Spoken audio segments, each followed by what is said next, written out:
Hello everybody and welcome back to another Starfield video. Crack open a cold one and get ready because we have some good mods to show today. So with that being said, let's get right into it. Up first, we have Star Wars Classic Hero Collection, and it adds a variety of the iconic outfits from Star Wars for Luke, Leia, Han, and Lando. So let me show you a good majority of them.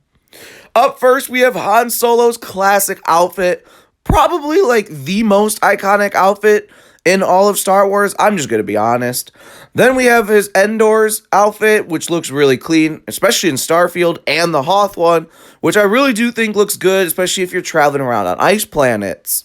Up next, we have Lando's, and he's got his generic, most famous outfit, in my opinion, and he also has his general outfit for you to grab.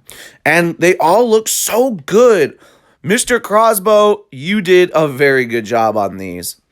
Up here, we have Leia's Endor outfit, and then next we have her Hoth outfit. Two very, very iconic outfits. But up next is one that I'm very happy for, specifically because my character is female. But up next, we have the dress. Leia's most iconic princess-like dress she wore, and it's here now in Starfield, and it's about the closest you can get to a legit dress.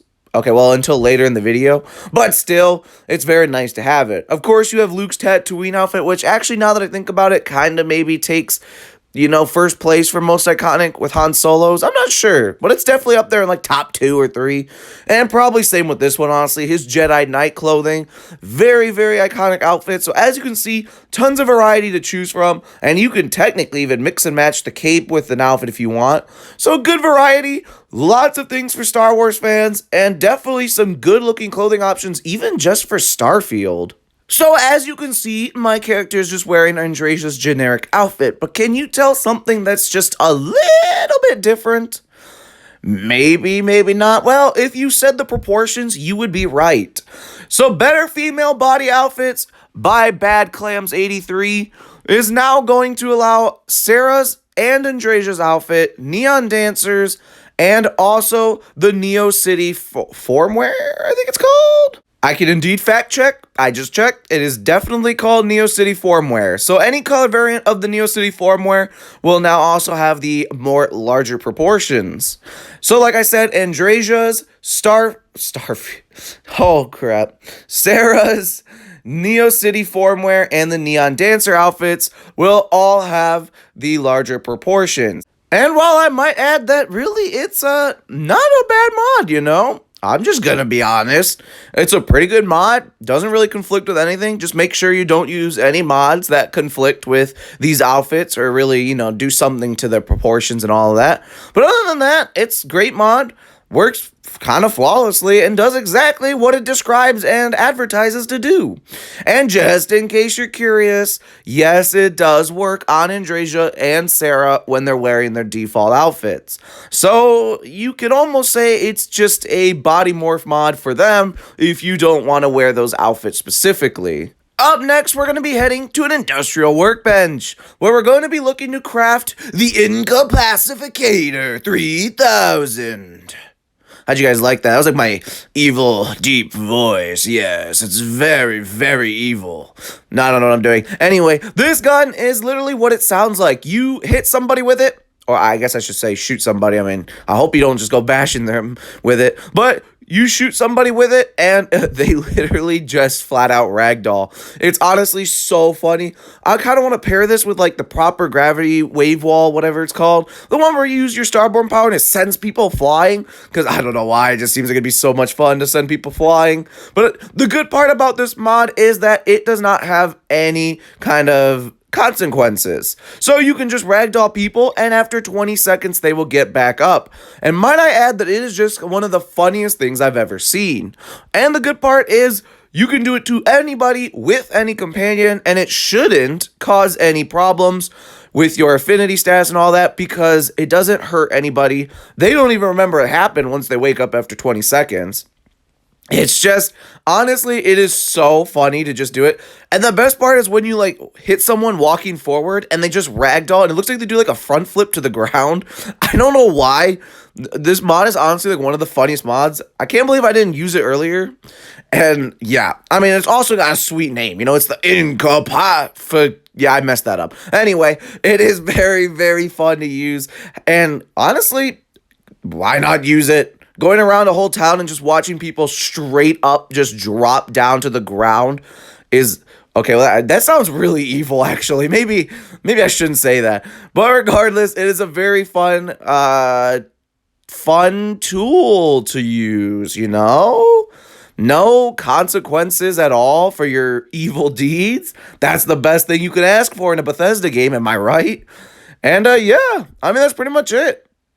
It's just really fun to do it and make people just straight up ragdoll. And it kind of works with anybody, so if you want to go up to some of your most annoying companions or best friends in the game, you know, NPCs, yeah, just hit them and they're going to ragdoll. And then you can teabag them without them ever knowing you did it.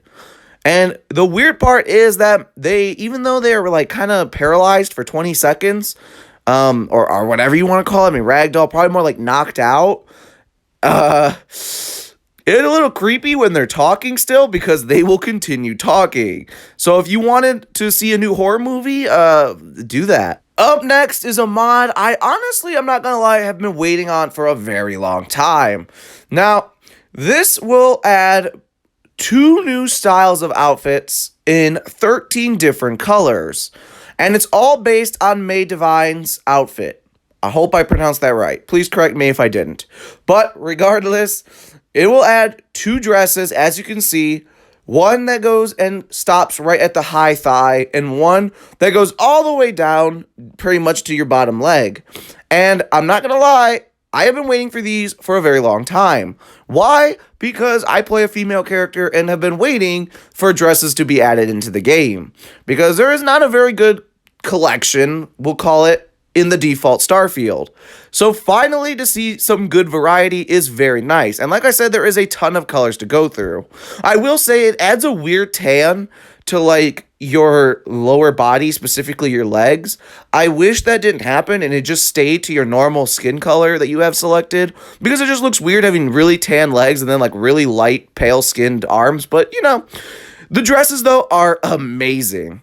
Up next, we're going to be heading to the Outpost. Any outpost, actually any ship, anywhere where you can build in the game.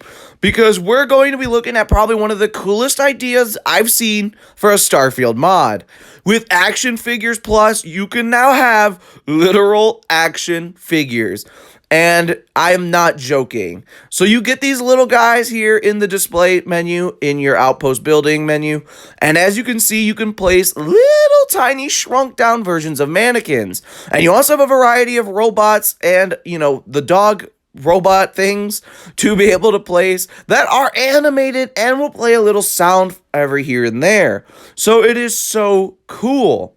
As you can see, you just click A on the mannequin on Xbox, and you can go ahead and put any outfits you want on it. So maybe you don't want to wear those Star Wars outfits. Maybe that breaks your, illusion of Starfield. But maybe you're just a huge Star Wars fan. Well, why not at least have some Star Wars action figures on your table, wearing the outfits from these mods? Or put your Constellation suit you're not wearing anymore, and now you can have a little Constellation astronaut buddy, little action figure of it.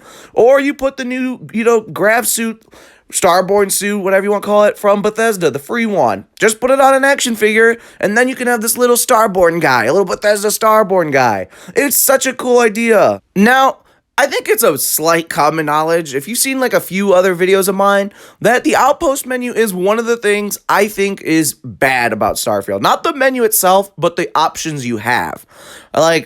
Yeah, it explains itself. But thanks to MillsBuilds, you now have an Outpost garage, plus an invisible landing pad if you want it. So the landing pad comes as a rug. You just place the rug on the floor, and anytime you fly in, your ship will land directly on it. And as you can see here, you can now place a variety of two different types, but one or both of the garages, and you actually have a nice little garage to house your new vehicle in. I honestly love this mod so much. So with all of that being said, that's the end of the video. Which mod was your guys' favorite? Please let me know in the comments below. And while you're down there, also tell me which dress color was your favorite that was shown. I know I didn't really show the names and all of that of every single one, but, you know, just describe it to me. Yellow, teal, that tan one, whatever it is. Let me know in the comments which dress was your favorite, which mod was your favorite. And while you're down there, if you like the video, like, subscribe, comment, share, all of that good jazz. Because as you can see with this video, from Star Wars to action figures to a literal garage, it adds so much, and there's so many great mods shown on this channel. And Shattered Space is around the clock, so we'll be digging into that one a little bit. So, with all of that being said, why not stick around? So, with all that, I hope you have a wonderful rest of your day, and as always, I will see you in the Starfield.